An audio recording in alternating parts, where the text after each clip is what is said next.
दोस्तों, ये बड़ी दुख की बात है कि कल तक जो अधिकारी ये बोल रहे थे कि हम ओला उबर से लिखित में लिखवा लेंगे, हम ओला उबर से आईडी ब्लॉक ना करें, इसके लिए उनको हमने आदेश दिया है। उसका लेखी आदेश भी हमारे पास है और वीडियो भी आपके पास है।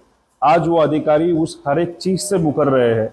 आज वो अधिकारी ये जो लेटर उन्होंने खुद ने लिखे हैं, जैसे कि ये आरटीओ ने लिखा हुआ लेटर है कि हमको ओला उबर को ये रेट्स मिलना चाहिए जो रेट आरटीओ ने निकाला है। ये एक लेटर है। ये दूसरा लेटर है जो आप सबने प्रिंट करके गाड़ियों में लगाया है।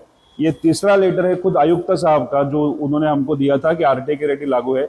ये सब आज झूठ है, ये सब आज बिन काम के है, ऐसा आज आयुक्त साहब के मीटिंग में उनका बोलना रहा। एक दिन में ये लोगों का पूरा जो चाल डाल है वो बदल गया।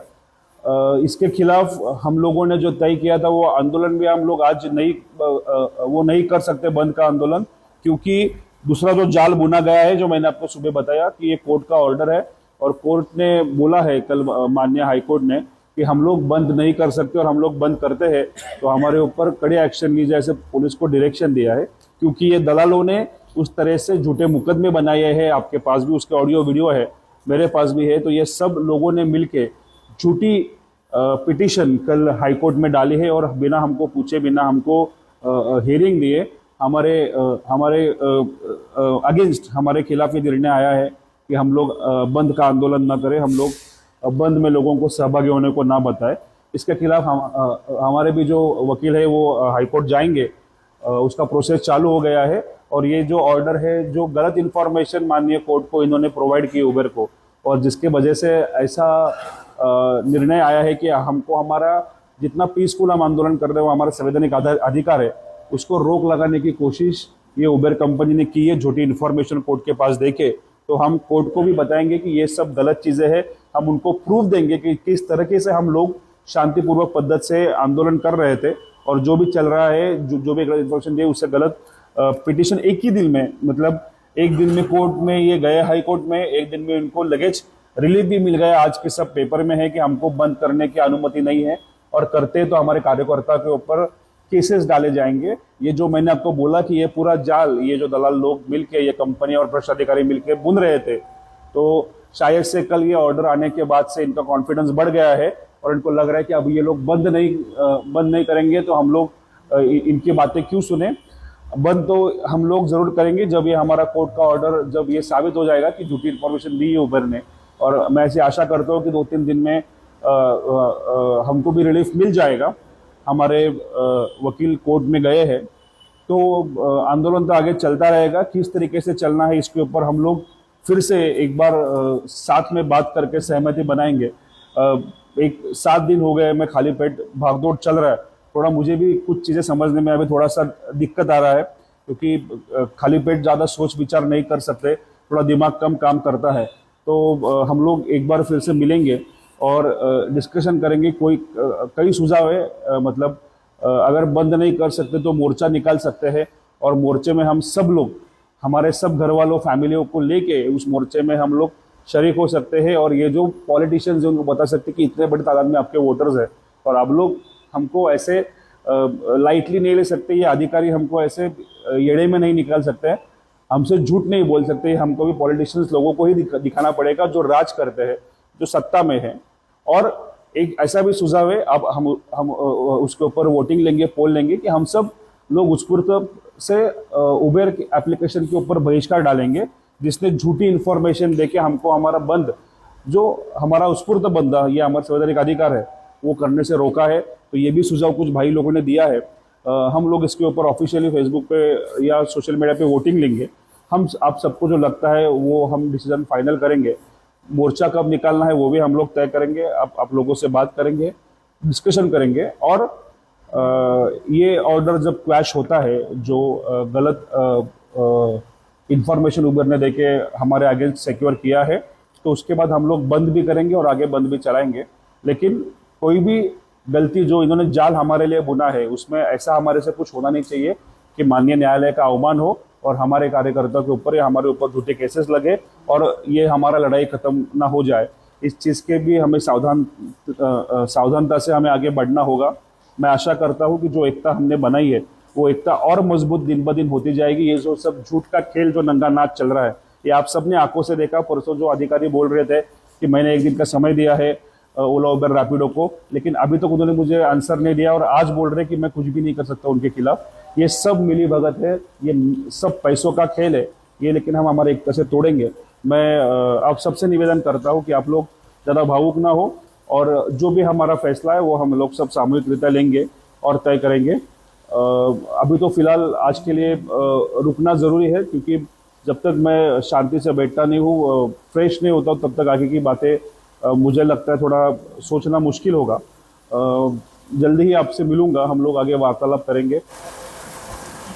नमस्ते, मैं जेपी दुबे, आपकी मुंबई के सभी संगठनाएं जो डॉक्टर साहब के साथ में सपोर्ट में अपने दिन रात अपने सारे सपोर्ट के साथ उतरी है, तन मन धन से अपने नेसेसरी बहुत कीमती टाइम दिया है, सभी का मैं कोटि कोटि आभार व्यक्त करता हूं डॉक्टर साहब और हमारी अपनी संगठन की तरफ से कि आप लोगों ने बेसकीमती टाइम दिया और ये अपना 100% दे के सक्सेस के इस मुकाम तक पहुंचाए, इस कदम तक, टारगेट तक लेके आए यहाँ तक।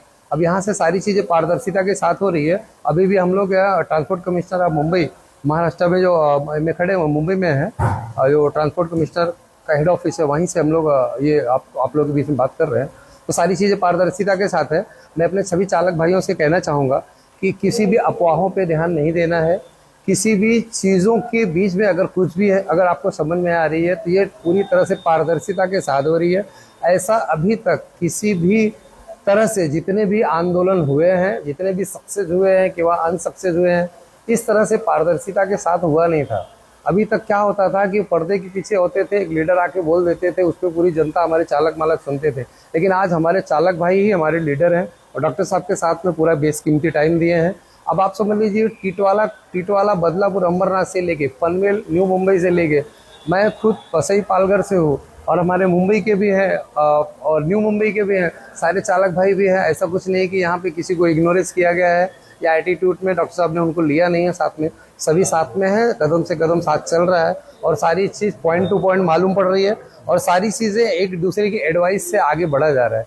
तो आगे का जो होगा, डॉक्टर साहब आपके बीच में पारदर्शिता के से आ रहे हैं और हम सभी साथ में हैं। इस संगठन को एक भावना से बना के रखना है, क्योंकि इस संगठन में हम सक्सेस अगर हो रहे हैं जिस तरह से, तो बेनिफिट सभी को मिलेगा, रेट बढ़ेगा। तो इन आशाओं के साथ अपनी वाणी को विराम देते हुए आशा करते हैं कि आप सब एकजुटता को बरकरार रखते हुए। अस्सलाम वालेकुम भाई, किसी संगठन के बहकावे में कोई आना नहीं है। हमको एकता की मिसाल कायम करना है। हिंदू मुस्लिम सभी ड्राइवर भाई हैं यहाँ पे और सबको एक साथ चलना है और एकता बनाए रखना है। जैसे भांडुप हो गया, मुलुंड हो गया, थाना हो गया, घाट के ऊपर हो गया, खारगर हो गया, तलौजा हो गया, अमरनाथ हो गया, नाला सुपारा, वसई, विरार, सभी साथियों से ये सब एकता की मिसाल करें और सभी जुटे। डॉक्टर साहेब पुढील जोपर्यंत डिसिजन घेत नाही तोपर्यंत आम्ही मुंबईकर आझाद मैदानात बसणारच आहोत आणि तोपर्यंत आम्ही हे जे चालू आहे ते आंदोलन असं मुंबईकर असेच चालू ठेवणार आहे जोपर्यंत डॉक्टर साहेब येऊन परत आम्हाला कुठला फैसला देत नाही तोपर्यंत। आज एक दिवस फक्त मैं आज एक दिन मैं बहुत दिन फैमिली से मिला नहीं हूँ, थोड़ी जगह काम भी निपटाने हैं। मैं एक दिन मुंबई से पुणे जाके आऊँगा, तब तक हमारी मुंबई की टीम मजबूती से डटी हुई है। आज़ाद मैदान का आंदोलन रुका नहीं है, आंदोलन ऐसे ही आगे चलता रहेगा, हम रुक नहीं रहे हैं। नागपुर में भी मैं अभी आऊँगा, शायद से अगले 1-2 दिन में मैं नागपुर में भी आऊँगा, उधर के लोगों से भी मिलूंगा और जो आंदोलन करना है, बड़ा करना है, मोर्चा करना है या बंद करना है, ये लोग हम सामने सामने बैठ के तय करेंगे। मैं खास करके शुक्रिया करूँगा नागपुर के लोगों का। मैं तो पुणे में ऑलरेडी हमारा टीम तैयार था, मुंबई में हमें बहुत बड़ा अच्छा टीम मिला, सब भाई लोग हमारे साथ जुड़ गए हैं क्योंकि मैं यहाँ पे खुद हूँ। लेकिन नागपुर के जो भाई लोग वो आंदोलन अत्यंत शांति से आगे प्रोसेस कर रहे हैं, उनको मैं मिल भी नहीं पाया, आज तक बात भी नहीं उनसे हो पाई, देख भी नहीं पाया, फिर भी उन्होंने बहुत डिसिप्लिन से और इतनी बड़ी तादाद में नागपुर का आंदोलन आगे बढ़ाया है। तो आप लोगों को जितना तारीफ किया जाए उतना कम है। ये दिखाता है कि आज ड्राइवर भाई जो भी है वो शांति से सोच समझ के और संवैधानिक मार्गों से ये आंदोलन करता है। तो मैं नागपुर भी आऊँगा, नागपुर में मिलकर हम आराम से बात करेंगे और हमारा जो आंदोलन है और तीव्र होगा। सिर्फ जो बंद हम करने जा रहे थे, वो बंद के लिए जो अभी ट्रैप बुना है, वो पहले ट्रैप तोड़ना, ये जाल तोड़ना ज़रूरी है। जो हम अभी हाईकोर्ट से ही करेंगे। अभी मैं हमारे जो वकील साहब हैं उनके पास ही जा रहा हूँ पहले, और वहाँ पे उनको वकालतनामा लिख के दे रहा हूँ, और उसके बाद हम अगला जो भी तय करना है तय करेंगे। आशा करते हैं कि आप लोग और एकता बढ़ाएंगे, हर एक भाई को बताएंगे कि हमारे साथ क्या क्या हुआ है, किस तरीके से कितने नीच लेवल से झूठ बोला गया है, इतने बड़े अफसरों ने झूठ बोला है। उनके भी वीडियोस है वो मैं आपको आगे जरूर पहुंचाऊंगा, जिन्होंने हमारे साथ गद्दारी किए अफसरों ने, उनके भी पोल 100% हम खोलेंगे। आप लोग सिर्फ आपके भाइयों में ज़्यादा से ज़्यादा हमारी मुहिम का प्रचार करें और हमारे लड़ाई को मजबूत करें। जल्दी मिलते हैं। धन्यवाद। जय हिंद, जय महाराष्ट्र।